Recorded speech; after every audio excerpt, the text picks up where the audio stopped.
मैं दीपक चंद्र। आज मैं एनटीपीसी और गुड्स कार्ड के लिए मैं एक नया मॉडल सेट लेकर आपके सामने प्रस्तुत हूँ। कल भी मैंने एक वीडियो आपको दिया था जिसमें कम सवाल थे। आज का वीडियो थोड़ा सा बड़ा होगा, आपका नेट थोड़ा ज़्यादा खर्च होगा, लेकिन कैरियर बनाने के लिए नेट का कोई महत्व नहीं। इसलिए आज का वीडियो आप अंत तक देखेंगे ताकि आपको एनटीपीसी का सवाल ना छूट सके। जैसा कि सरकार ने घोषणा किया है कि एनटीपीसी का एग्जाम 15 दिसंबर से शुरू है। मुझे उम्मीद है कि सरकार इस पर गंभीर रहेगी और 15 दिसंबर से एग्जाम ले लेगी। लेकिन सरकार से दुख ये होता है कि सरकार यह नहीं समझ रही है कि जिस एग्जाम को 15 दिसंबर से लेने जा रही है सरकार, और देने वाले सभी छात्र 6 माह से अपने घर में बंद हैं, उन छात्रों के लिए बेहतर ये होगा कि कम से कम जो प्रतियोगिता परीक्षाओं की तैयारी करने वाले कोचिंग संस्थान उनको खोलने का अविलंब सरकार के द्वारा निर्देश आना चाहिए। हम लोग अनलॉक 4 की तरफ बढ़ रहे हैं। अनलॉक 4 में हम लोग हैं और अनलॉक 4 में बस, ऑटो रिक्शा, टेम्पो, ट्रेन, यहाँ तक कि यात्री ट्रेनें की सरकार चलाने की इजाज़त दे रही है। जहाँ मैं प्रतिदिन देखता हूँ कि एक ऑटो में 2 से 3 व्यक्ति बैठे होते हैं और उनके बीच में डिस्टेंस ना के बराबर होता है। जबकि प्रतियोगी शिक्षण संस्थान में मैं गारंटी देता हूँ कि आराम से 2 छात्रों के बीच में सोशल डिस्टेंस बनाया जा सकता है और छात्रों को पढ़ाया जा सकता है। मैं माननीय भारत के प्रधानमंत्री से मैं आग्रह करूँगा कि आप इस विषय में सोचें और आप यह सोचें कि समाज का यह एक बहुत बड़ा वर्ग है जिसमें लाखों बेरोजगार लोग, पढ़े लिखे बेरोजगार लोग अपनी आजीविका का पालन करते हैं।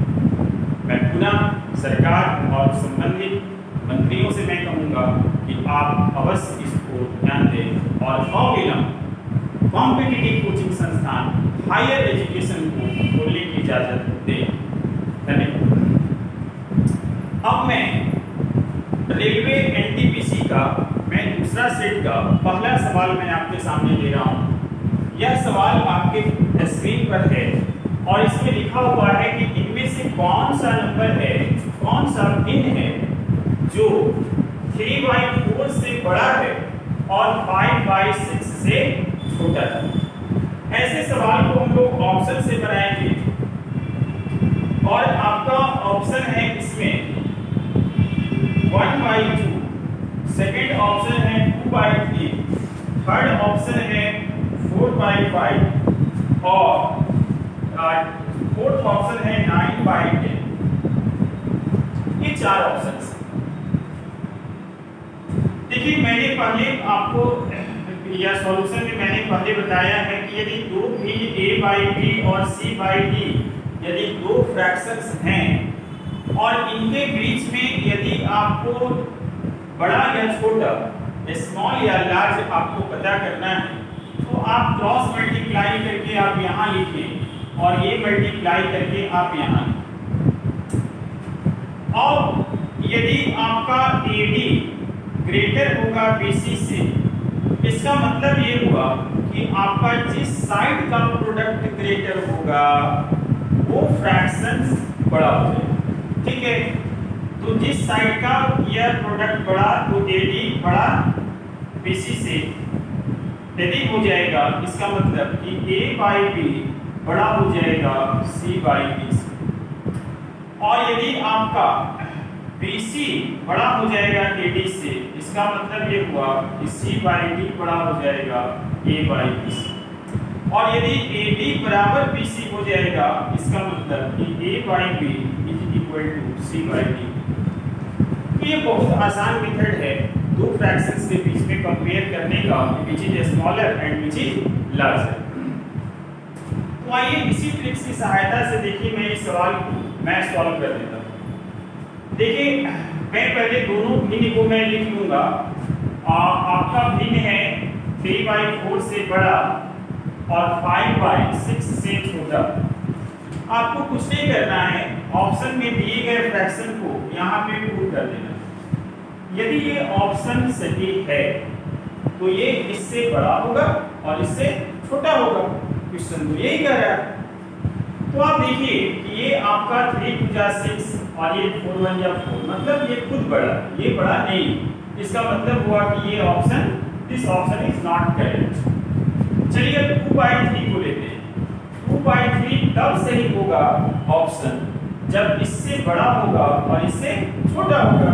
तो आप देख रहे हैं कि ये 3 × 3 = 9 और ये 4 × 2 = 8, अर्थात यदि फ्रैक्शन बड़ा है, अर्थात this option is not correct for this question. Okay, अब हम लोग थर्ड ऑप्शन की ओर चलते हैं, 4/5। तो आप देख रहे हैं कि ये 15 आया और ये 16 आया। इट मींस ये हुआ कि 3/4 से 4/5 ग्रेटर है। लेकिन सही तब होगा जब इससे ये स्मॉलर हो जाए।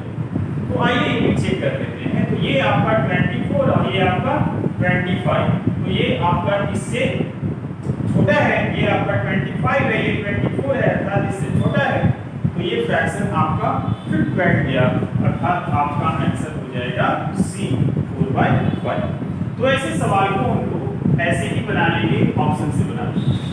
आज का वीडियो थोड़ा बड़ा होगा लेकिन इम्पोर्टेंट होगा।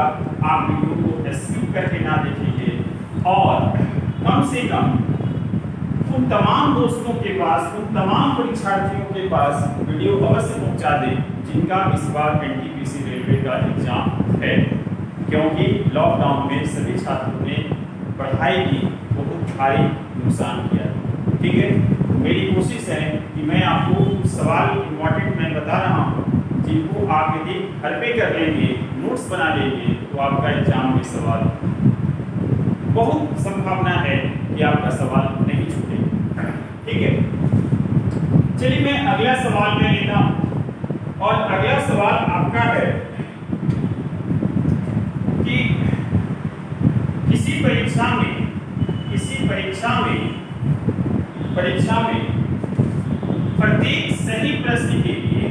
प्रत्येक सही प्रश्न के लिए 4 मार्क्स दिए जाते हैं। 4 मार्क्स प्रत्येक करेक्ट क्वेश्चन बनाने पर आपको 4 मार्क्स दिया जाता है। ठीक है, और उसी परीक्षा में प्रत्येक गलत क्वेश्चन के लिए 2 मार्क्स काट लिए जाते हैं। 2 मार्क्स काट लिए जाते हैं, मतलब इतना मार्क्स दिया जाता है और इतना मार्क्स काटा जाता है। ठीक, अब आपसे इसमें सवाल कर रहा है कि उसने कुल 30 प्रश्न हल किए गए। कुल 30 प्रश्नों को किसी छात्र ने हल किया और 60 अंक प्राप्त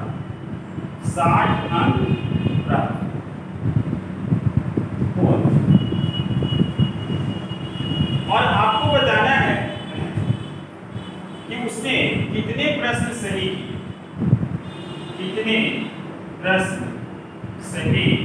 किए, यही आपसे सवाल। इस सवाल को बनाने में छात्र कहाँ मिस्टेक करते हैं, कहाँ कंफ्यूज होते हैं, मैं आज आपको वो बता रहा हूं। पहले आप ऐसे सोचिए कि यदि छात्र 30 प्रश्न सही या हल किया है और यदि उसका 30 का 30 अंक सही होता तो उसको 30 × 4 अर्थात है ना, कुल उसे 30 × 4 120 मार्क्स मिलना चाहिए था, है ना, मिलना चाहिए था यदि सही बनाता तो। लेकिन उसने क्या किया, प्राप्तांक जो उसका है, प्राप्तांक उसका 60। ठीक है, प्राप्तांक उसका 60, तो 60 नंबर उसे नहीं मिला। अब इसमें गलती क्या होती है कि छात्र ये सोचते हैं कि एक सवाल गलत बनाने पर 2 नंबर काटा जाता है, तो 60 नंबर ये आपका कट हो गया। 60 जो मार्क्स मिलना चाहिए था 120 और आपको प्राप्तांक केवल 60 है, अर्थात 60 मार्क्स आपका कट गया। तो ये आपका काटा गया मार्क्स है ना। तो अब यहाँ पर छात्र मिस्टेक ये करते हैं कि सोचते हैं कि एक सवाल बनाएंगे तो 2 मार्क्स कटेगा, तो 60 मार्क्स कटा है, अर्थात 30 क्वेश्चन जो है हम लोग गलत बनाए। अब आप सोचिए कि जब उस छात्र ने 30 ही प्रश्न हल किया है तो 30 का 30 गलत कैसे हो सकता है, और यदि 30 का 30 गलत हुआ भी था तो उसे 60 मार्क्स कहाँ से, बात समझ रहे? तो ये कंसेप्ट यहाँ पर आपका गलत है। देखिए ऐसे यहाँ सोचना है कि यदि कोई छात्र सही बनाएगा तो उसे 4 मार्क्स मिलेगा, यदि वो गलत बनाएगा तो उसको 2 मार्क्स काटेगा। तो एक क्वेश्चन गलत बनाने पर आप बताइए उसका नुकसान कितना? 4 नंबर जो उसे मिलना चाहिए था, यदि सही बनाता तो उसको 4 मार्क्स मिलता, और 2 मार्क्स और नहीं मिला गलत बनाने का। इट मींस वन क्वेश्चन यदि आप गलत करते हैं तो 6 मार्क्स का आपका नुकसान होता है, और ईच क्वेश्चन बात समझ में आ रही? तो इसका मतलब हुआ कि 60 मार्क्स का नुकसान हुआ तो 6 नंबर का नुकसान एक सवाल पर हुआ था। इसका मतलब ये हुआ कि आपने कुल 10 क्वेश्चन आपने गलत किए, तो आपका गलत किया हुआ क्वेश्चन है टोटल 10, और आपने सॉल्व किया था टोटल 30। इसका मतलब कि आपने सही किया, सही हल आपका था 30 माइनस 10 दैट इज 20 प्रश्न आपने इस पूरे सेट में सही। ठीक है, तो हर सवाल का मेरा जो सॉल्यूशन देने का तरीका है, ये कोशिश है कि मैं सवाल को समझा दूं, कॉन्सेप्ट बेस्ड मैं सॉल्यूशन देने की कोशिश करता हूं, ताकि आपको किसी प्रकार का कोई दिक्कत ना रह सके। अब मैं अगले सवाल की तरफ बढ़ता हूं, और तो ये रहा अगला सवाल। इस सवाल में है कि कोई संख्या 31 से उतना ही बड़ा है जितना 75 से छोटा। कोई संख्या 31 से उतना ही बड़ा है जितना 75 से छोटा, तो वह संख्या बतावें। ऐसा सवाल यदि आपके एग्जाम में कहीं आ जाता है, कहीं मिल जाता है, तो इस सवाल को बनाने में मात्र 5 सेकंड लगेगा। आप कहें कि सर हर सवाल आपका 5 सेकंड ही लगता है, क्यों? तो देखिए इसमें मेरा ये कहना है कि 5 सेकंड तो ज़्यादा समय हो गया। यदि मैं कॉपी पर मैं बनाने लगूँ तो 5 सेकंड से मैं कम ही समय में बना दूंगा, क्योंकि मुझे बोर्ड पर समझाना होता है, इसलिए 5 से ज़्यादा सेकंड भी लग सकता है बनाने में। लेकिन जब बनाने की बात आएगी तो 5 सेकंड से कम में ही। और मैं वह ट्रिक्स मैं आपको भी बता रहा हूँ, आप केवल ध्यान से वीडियो को देखें। देखिए, तो मान लीजिए कि कोई संख्या है जो 31 से जितना बड़ा है उतना ही 75 से छोटा, तो वो संख्या बता। देखिए इसको 2 तरीके से आप बना सकते हैं। इसमें पहला तरीका तो ये है कि आप इसको प्रोसेस से बनाएं। प्रोसेस में है कि मान लीजिए कि हम आपका जो संख्या था वो मान लिया कि वो संख्या क्या था, x, ये हमने मान लिया। अब आप ये क्वेश्चन से देखेंगे तो इसका मतलब हुआ कि कोई संख्या 31 से बड़ा है और 75 से छोटा है, लेकिन 31 से जितना बड़ा है उतना ही छोटा है 75 से। तो यदि ये संख्या 31 से बड़ा है तो तो x में से यदि 31 घटा देंगे तो पता चल जाएगा कितना बड़ा है। और ये 75 से छोटा है, अर्थात 75 में से x घटा देंगे तो ये पता चल जाएगा कि ये कितना छोटा है। और क्वेश्चन कहता है कि जितना बड़ा है उतना ही छोटा है, अर्थात ये दोनों बराबर है। तो ये आप x को इधर लाएंगे तो 2x, इसको इधर ले जाएंगे तो ये प्लस हो जाएगा 6, और ये आपका 106 आपका आ गया। तो x का मान यहाँ से निकालेंगे तो आपका डिवाइड करेंगे तो 53 आ जाएगा। अर्थात वह जो नंबर था जिसके बारे में मैंने कहा कि वो 31 से जितना बड़ा है उतना ही 75 से छोटा है वो 51। लेकिन ये 5 सेकंड वाला नहीं। अब मैं जो बताने जा रहा हूँ 5 सेकंड के अंदर ही बन जाएगा। बस आप थोड़ा सा गौर किया ध्यान से देखेंगे। देखिए ऐसे सवाल में करना क्या है कि नंबर निकालने के लिए जो नंबर को दिया रहेगा जिससे आपको उस संख्या का कंपेयर किया रहेगा कि इतना से बड़ा है इतना से छोटा है, उसमें आपको करना क्या है कि दोनों नंबर्स को ऐड कर देना 75 और 2 से डिवाइड कर देना, आपका आंसर आ जाएगा। आप देखिए ये आपका 6, ये आपका 10, ये 2 दैट इज 53, ये आपका आंसर। ठीक, आगे बढ़ते चलिए मैं आगे बढ़ता हूं। अगला सवाल बहुत ही अच्छा है और इस सवाल में है कि कितने 1/6 मिलकर 1/6 मिलकर 41 2/3 हो जाएंगे। यही आपका सवाल। कितने 1/6 मिलकर 42/3 हो जाएंगे, ये आपका सवाल। मैं यदि आपसे मैं कहूं कि कितने 2 रुपया मिलकर 10 रुपया हो जाएंगे तो आप तुरंत जवाब दे देंगे, आप कहेंगे सर 5, है ना। लेकिन आप ये सोचिए कि मैंने कहा कि कितने 10 रुपया मिल या कितने 2 रुपया मिलकर 10 रुपया हो जाएंगे, तो 5 आया कैसे। आपने क्या किया कि 10 रुपया जितना हो जाएंगे कहा उसमें 2 से आपने डिवाइड कर दिया और आपका आंसर 5 है। वही ठीक काम यहाँ भी करना है। जितना हो जाएंगे कहेगा और जिसको मिलाना है उसके आप इसको डिवाइड करेंगे तो आपका आंसर जो आएगा ये आ जाएगा 41 2/3 डिवाइडेड बाय 1/6। इसको आप सॉल्व करेंगे तो 3 1 जा 3 और 4 3 जा 12 123 और ये आपका 2 जुड़ जाएगा 125/3 इनटू और ये आपका 6 और ये 2 टाइम्स कट जाएगा दैट इज 250 ये आपका आंसर। हाँ ठीक है, तो ऐसा भी सवाल आप बना लेंगे। चलिए अगला सवाल पूछो।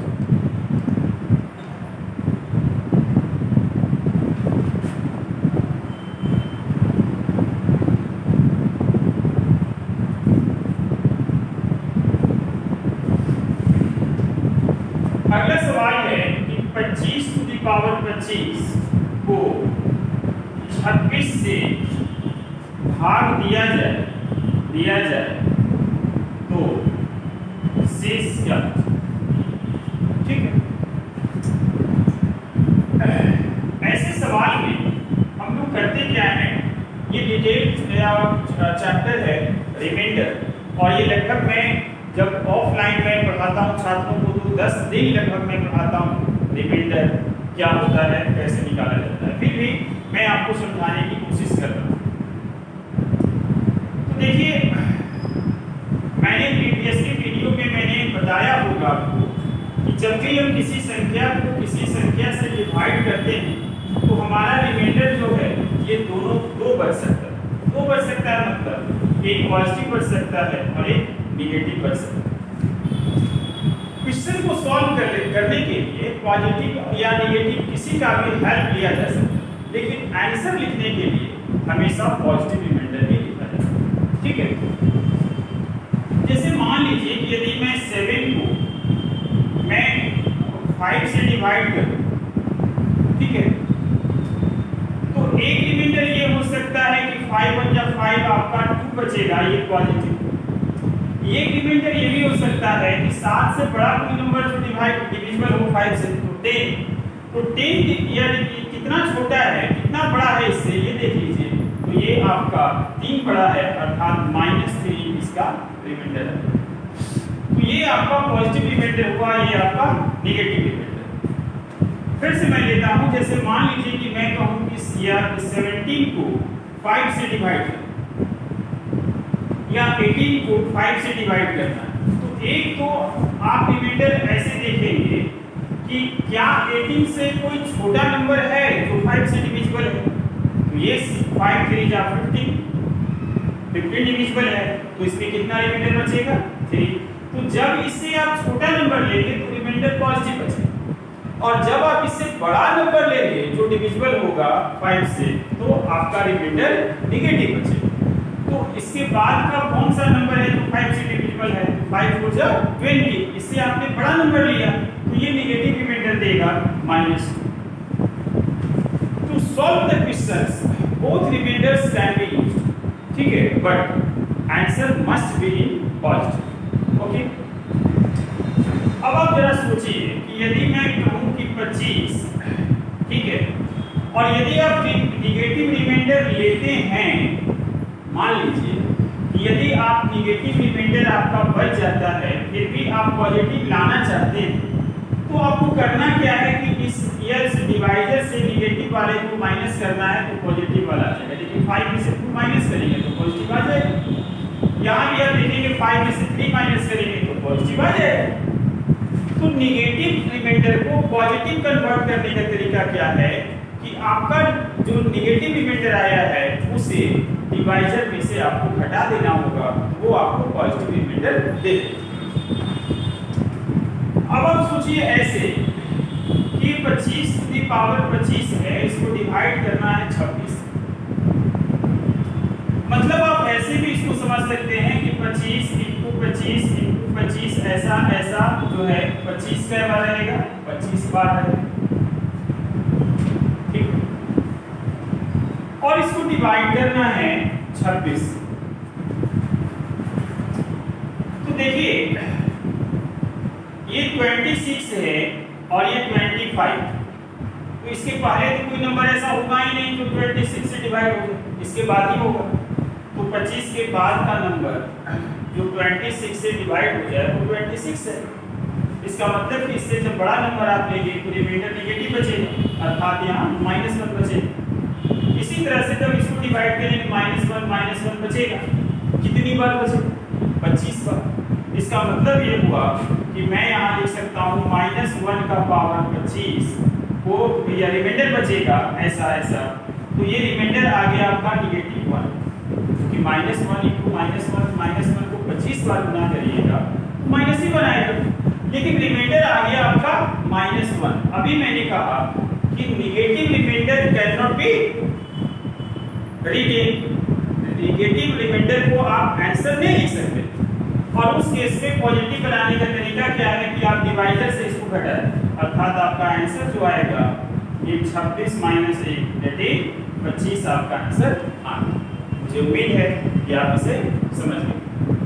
यदि नहीं भी समझे होंगे तो मैं आपको रिमाइंडर का मैं वीडियो जब बनाऊंगा बेसिक वीडियो, तो आप उसे देख लेंगे। अभी मैंने रिमाइंडर का वीडियो मैंने अपलोड नहीं किया है, और उसमें मैं काफ़ी डिटेल से लगभग 10 वीडियो लगभग जाएगा, जिसमें आपको समझाया जाएगा कि रिमाइंडर कैसे निकाला जाए। क्योंकि मेरे प्यारे बच्चों, ये मैं मॉडल सेट का डिस्कशन बता रहा हूँ, आपको अच्छा लगेगा तो आप कमेंट अवश्य करना, लाइक करना, और मेरे मेहनत का फल आप इसी रूप में देना कि आप अपने 5 दोस्त 10 दोस्त जितने हो सके जो तैयारी करते हैं प्रतियोगिता परीक्षा की, आप उनको वीडियो अवश्य शेयर कर दें, ठीक है। चलिए मैं अगले सवाल पर आता हूं। अगला क्वेश्चन है 7 to the power 31 into 19 to the power 33, 36 to the power 36, 32 to the power 32 और 35 to the power 35 और into 33 to the power 33। ये आपका अगला सवाल। अब इसमें बताना है कि what is the unit digit, unit digit. तो जिन्होंने भी यूनिक डिजिट नहीं देखा है, मैंने यूनिक डिजिट पर लगभग में 7-8 वीडियो होगा, आप जाकर आप चैनल को सर्च तो करिए, चलिए आपको चंद्रा क्लासेज सर्च करना है और इसमें या भाई दीपक चंद्रा लगा लीजिएगा तो आपका वीडियो जल्द डिस्प्ले कर देगा यूट्यूब पे। चंद्रा क्लासेज भाई दीपक चंद्रा आपको सर्च करना है, आपको सारा वीडियो आपको मिल जाएगा यूनिटी पे, ठीक है। तो इसमें बताना है कि व्हाट इज द यूनिटी। तो चलिए एक एक करके यूनिटी निकालते हैं। उसके बाद देखिए 7 का कोई भी पावर हो तो यूनिट डिजिट निकालने का तरीका है जिसको हम लोग 4 से डिवाइड करें, ठीक है। तो 4 से डिवाइड करेंगे तो रिमाइंडर 3 आएगा और रिमाइंडर जब 3 आएगा तो 3 इस पर पावर कर देंगे और इसका जो वैल्यू आएगा उसका जो लास्ट डिजिट होगा वो हमारा रिमाइंडर होगा, क्लियर। तो ये देखिए आपका 343 आएगा तो 3 रिमाइंडर हो गया, सॉरी यूनिट डिजिट हो गया।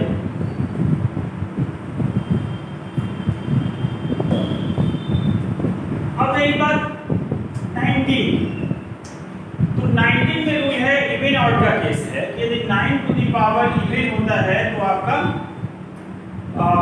1 यूनिट डिजिट बचता है और 9 टू द पावर यदि ऑड होता है तो आपका 9 ही आता है। तो आप बताइए कि इसका यूनिट डिजिट कितना है, ऑड नंबर है 9। 0 1 5 6 4 ऐसे डिजिट हैं जिसमें नो चेंज होता है, कोई चेंज नहीं होता है, पावर इवन हो या ऑड, ठीक है ना, इवन हो या ऑड कोई भी हो उसमें चेंज नहीं होता है ना।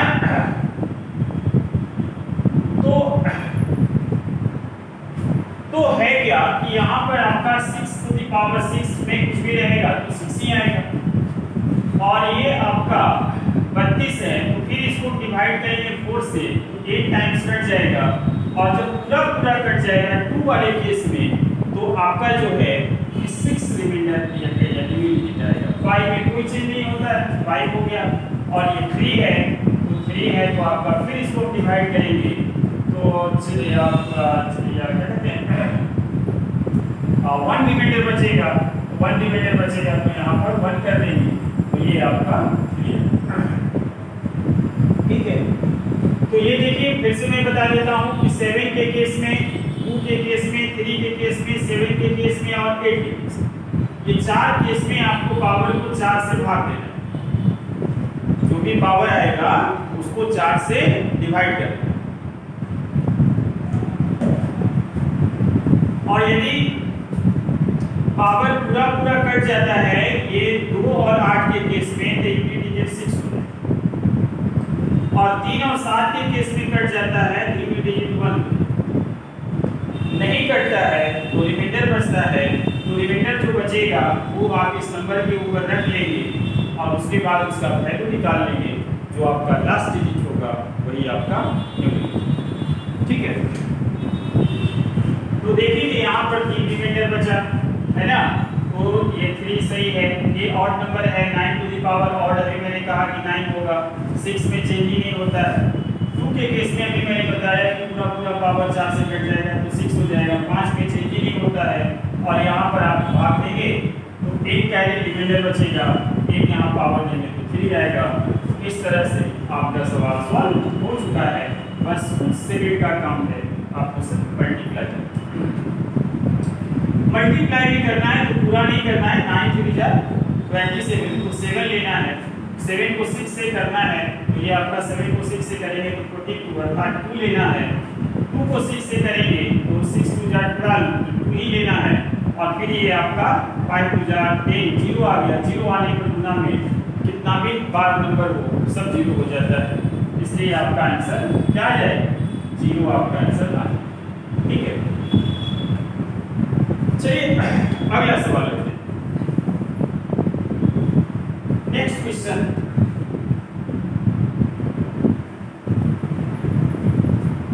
प्रथम 20 प्राकृतिक संख्याओं का समांतर मान क्या? प्रथम 20 प्राकृतिक संख्याओं का समांतर माध्य क्या होगा, यही आपका सवाल। प्यारे बच्चों, जब भी हम लोग समांतर माध्य की बात करते हैं तो इसका मतलब ये नहीं है ये कोई अलग टॉपिक है। समांतर माध्य और जो आपका एवरेज है, जिसे आप औसत के रूप में जानते हैं, ये दोनों आपका एक ही चीज होता है। इसलिए समांतर माध्य से कंफ्यूज नहीं होना है, अर्थमेटिक मीन से कंफ्यूज नहीं होना। हाँ, मैं एक फॉर्मूला बता देता हूँ। देखिए, प्राकृत संख्या का योग जो है, प्राकृत संख्या जिसको हम लोग इंग्लिश में नेचुरल नंबर कहते हैं, प्राकृत संख्या का योग जो होता है वो होता है n into n plus 1/2,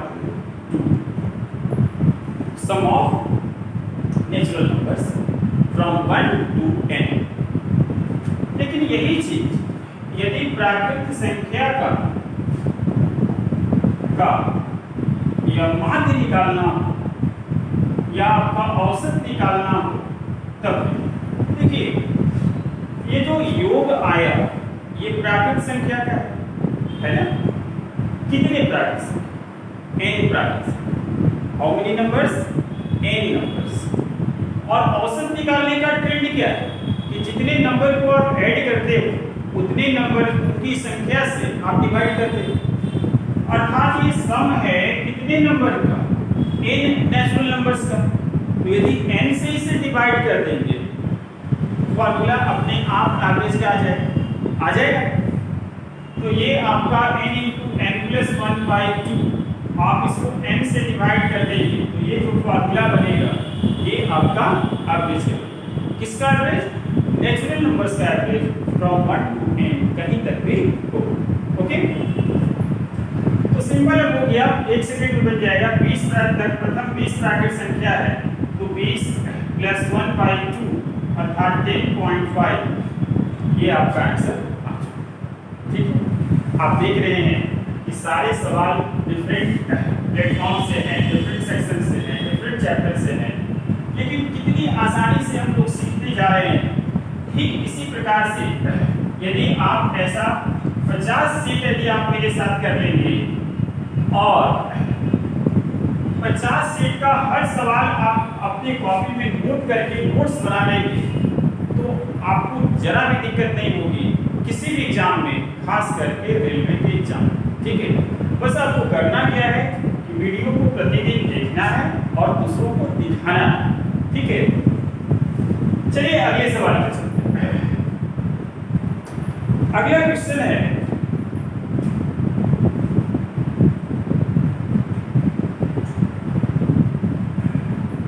एक पार्क में कुछ गायें एवं कुछ मुर्गियां हैं। एक पार्क है, एक खेत है, कुछ भी आप समझ लीजिए, एक फील्ड है और दिया हुआ है कि आपका जो हेड आपका है 180 टोटल और लेग्स जो है ये आपका लेग्स है 420। आपको बताना है कि हाउ मेनी काउज कितने हैं और हेन्स कितने, ये आपको बताना। देखिए, यह सवाल तो बहुत ज्यादा इंपॉर्टेंट है, हर एग्जाम से पूछता है। ठीक है, इसे करना कैसे है मैं आपको बताता हूं। थोड़े समय के लिए आप मान लीजिए कि हेड 180 है, इसका मतलब क्या? चाहे वो मुर्गी हो या गाय या कोई अन्य प्राणी, किसी भी प्राणी का हेड की संख्या तो एक ही होता है। तो यदि हेड आपका 180 दिया हुआ है, इसका मतलब है कि टोटल एनिमल काउ और हेन्स मिलाकर टोटल 180 होगा। ये तो क्वेश्चन से क्लियर हो गया। लेकिन आपको क्या करना है कि इस सवाल को थोड़ा सा फास्ट बनाने के लिए मान लेना है, थोड़ा सा मान लेना है कि आपका हेन बराबर ये काउ बराबर 180, मतलब कि आपका हेन की संख्या भी 180 है और काउ की संख्या भी 180 है, ये मान लेना अलग है। अब आप ऐसे सोचिए कि यहाँ पर हेन कर दीजिए, यहाँ पर काउ। आप सोचिए कि यदि 180 हेन है तो उसके पैर कितने होंगे, ये तो बताने की जरूरत नहीं, एक हेन के 2 ही पैर होते हैं ना। यदि 180 हेन होगा तो उसके पैर से इक्वेशन बना, तो उसके पैर होंगे या 360, और यदि 180 ही काउ होता तो आपको पैर हो जाएगा 720, और उसके बाद जो टोटल दोनों का पैर लिखा हुआ दिया हुआ है क्वेश्चन में, वो आप यहाँ लिख दीजिए 420, और उसके बाद इसको एलिगेशन के रूप पर सेट कर, ठीक है।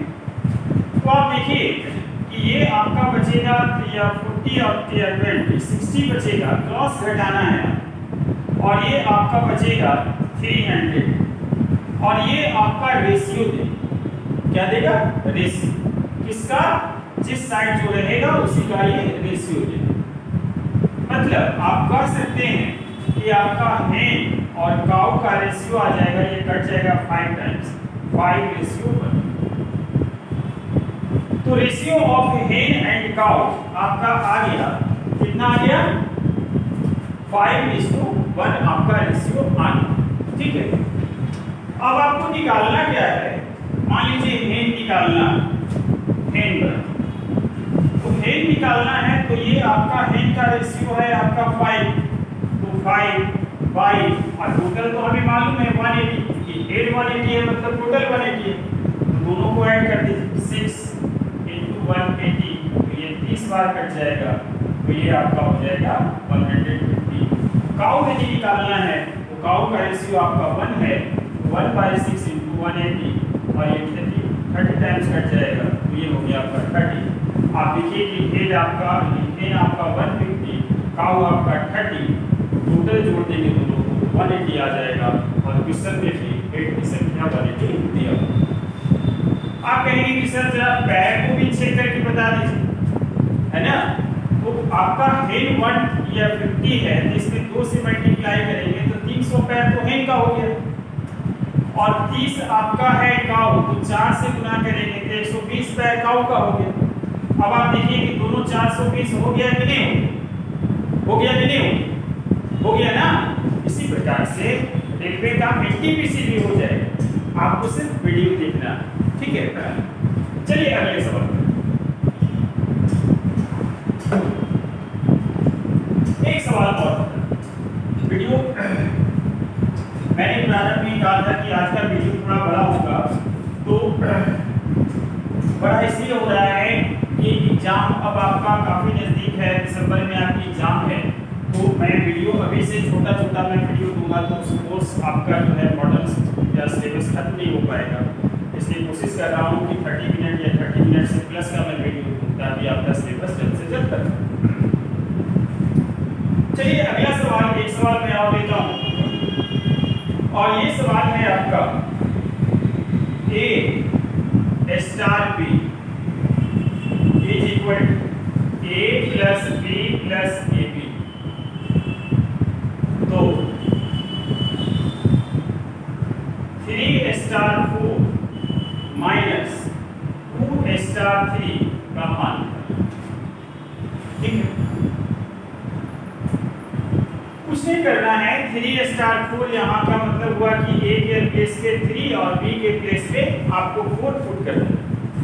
तो 3 स्टार 4 ये जो है निकाल लीजिए, तो 4 3 7 और 12, ये आपका 19 हो गया, ठीक है।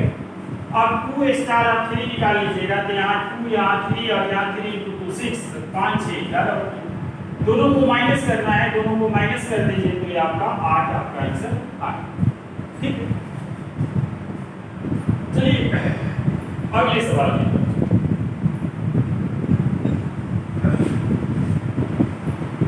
अगला क्वेश्चन काफी आसान है। एक दर्जी के पास पास 37.5 मीटर कपड़ा है। एक दर्जी के पास 37.5 मीटर कपड़ा है और उसे 1 मीटर में 8 पीस काटना। 1 मीटर में कितना काटना है? 8 पीस काटना है। तो आपको बताना है कि कितने मीटर में वो कितने पीस काट रहा है। इस वेरी इजी क्वेश्चन। 1 मीटर में 8 पीस काटना है तो 37 मीटर तो उसके पास पूरा तो 37 में 8 से गुना कर दीजिए। तो ये आपका 8 से 56 का 6 बाकी 5 24 5 29 296 पीस को कट गया। कितना में? 37 मीटर में। 0.5 मीटर का मतलब आधा मीटर। 0.5 मीटर का मतलब आधा मीटर। तो आधा 1 मीटर में जब 8 पीस कटेगा तो 0.5 मीटर में 4 पीस कटेगा। तो इस तरह से टोटल आपका 300 पीस आपको कटेगा। आपका आंसर ठीक है।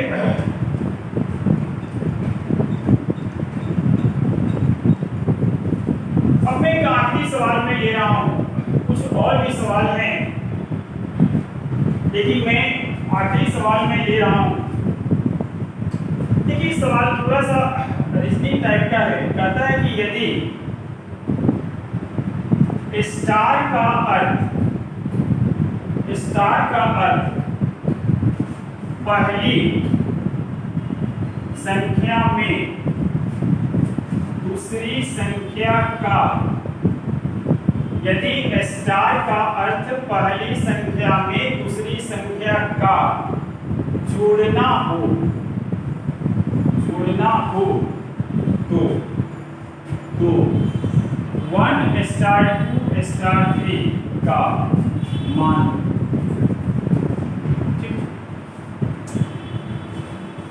आपको करना क्या है कि 1 स्टार 2 स्टार 3 लिखिए ना।